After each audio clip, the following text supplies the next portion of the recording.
আমরা সবাই আমাদের মাকে চিনি, কিন্তু মা হওয়ার আগে তিনি কোন প্রতিভার জলাঞ্জলি দিয়েছেন সন্তানের জন্য কেউ জানি না। মায়ের শখ পূরণের ইচ্ছে বা ইচ্ছে পূরণের গল্প, কত প্রতিভা মায়ের মধ্যে ছিল সেগুলো কিন্তু কেউ জানার চেষ্টাও করি না। বা ভবিষ্যতে সন্তানের দ্বারা মায়ের সেই ইচ্ছে বা সেই স্বপ্ন পূরণ সম্ভব করা, সেটা কজন সন্তান পারে। আসলে মাকে দেখা হয় একজন ত্যাগের রোল মডেল হিসাবে, অথচ মায়ের জন্মদিন, মাদার্স ডে, বিবাহবার্ষিকী, এসব সেলিব্রেশন আর অ্যাপ্রিসিয়েশনের ভিড়ে মানুষটাকে খুঁজে দেখা যাক। মা হওয়ার পর নিজের মস্তিষ্ক নিজস্ব সত্তা থেকে দূরে সরে গিয়ে রিঅর্গানাইজড হয় সন্তানের কথা ভেবে। এটাকে মম ব্রেন বলা হয়। মা সন্তানের ক্ষেত্রে প্রোটেক্টিভ থাকলেও ক্রিয়েটিভ সত্তাকে অনেক সময় আড়াল করে ফেলে। তখন তার প্রায়োরিটি লিস্টে নিজের ওয়েলিং এর থেকেও সন্তানের ভালো থাকাটা শ্রেয়।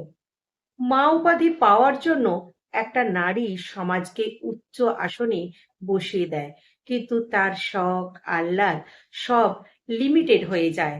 পড়াশোনা বা কেরিয়ারের যে সিঁড়িটা তিনি বছরের পর বছর তিল তিল করে গড়ে তুলেছিলেন, বহু বাধা অতিক্রম করেছিলেন, সেই পাহাড় সম অর্জনকে এক নিমেষেই মা হওয়ার ডাকে তুচ্ছ করে দেন। সাইকোলজির ভাষায় এটা একটা বড় আইডেন্টিটি লস। দ্য স্যাক্রিফাইস ওয়াজ ওর, এটা সন্তান মাকে ডিটেক্ট করে।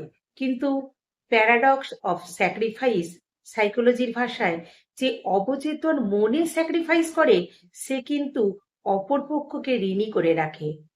হয়তো এটা ইন্টেনশনালি নয়, কিন্তু ইভেনচুয়ালি মডেল ডিবেট হিসাবে রয়ে যায়, যা সন্তান কখনো শোধ করতে পারে না।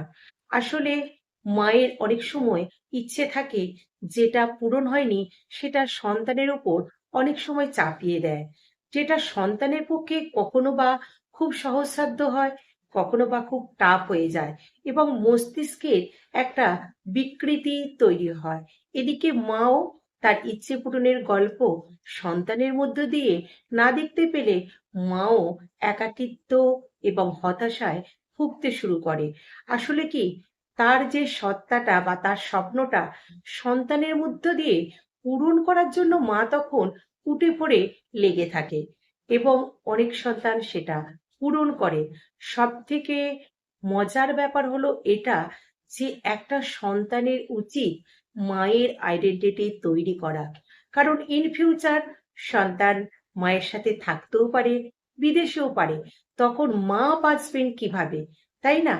মায়ের যে ক্রিয়েটিভিটি লেভেল ছিল, সেটাকে সন্তান নিজের পায়ে প্রতিষ্ঠিত হওয়ার পর সেটার দিকে খুব ভালো করে নজর দিলে অনেক মা সুস্থ স্বাভাবিকভাবে বাঁচতে পারবে।